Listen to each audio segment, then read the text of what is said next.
Assalamualaikum warahmatullahi wabarakatuh. Perkenalkan, nama saya Niko Primusetia dari kelas 12-2. Ingin menyampaikan kultum yang berjudul Hakikat Musibah dan Ujian.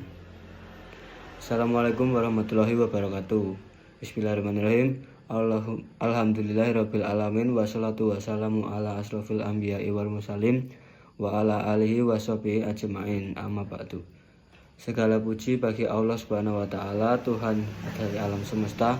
Rahmat dan keselamatan semoga terlimpah atas paling mulianya nabi dan rasul, dan juga atas keluarga dan para sahabat, serta kepada mereka yang mengikuti dalam kebenaran sampai hari kiamat adapun setelahnya.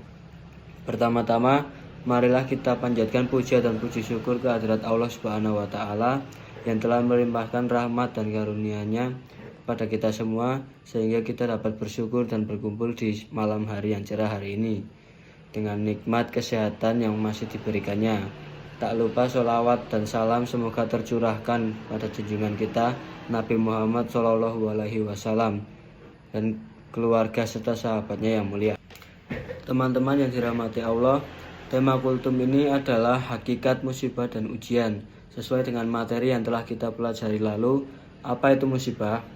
Musibah secara umum adalah peristiwa atau kejadian yang dialami seseorang baik ringan maupun berat, yang biasanya menimbulkan kerugian, harta, benda, hingga nyawa. Perlu kita ketahui, teman-teman, musibah juga ternyata tidak hanya selalu identik dengan kesusahan. Padahal kesenangan yang terlena pada hakikatnya juga disebut sebagai musibah.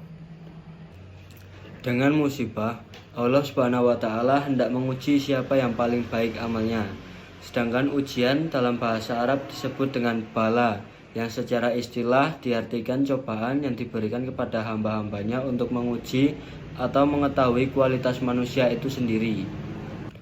Seorang yang mendapatkan ujian atau cobaan diharapkan bersikap sabar dan tawakal dalam menjalani apa yang menimpa dirinya, bukan malah mengeluh dan menyalahkan kondisi.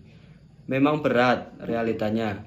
Seringkali kita selalu mengeluh ketika tertimpa baik ujian maupun musibah, walaupun hanya sedikit, dan selalu menyalahkan kondisi. Ini dipicu akibat lemahnya iman kita terhadap Allah Subhanahu wa taala.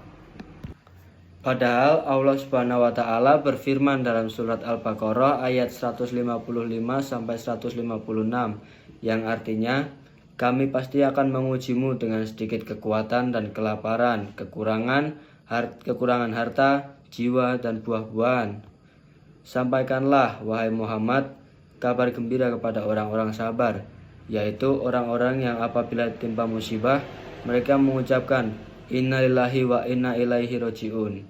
Sesungguhnya kami adalah milik Allah Subhanahu wa taala yang sesungguhnya hanya padanya kami akan kembali.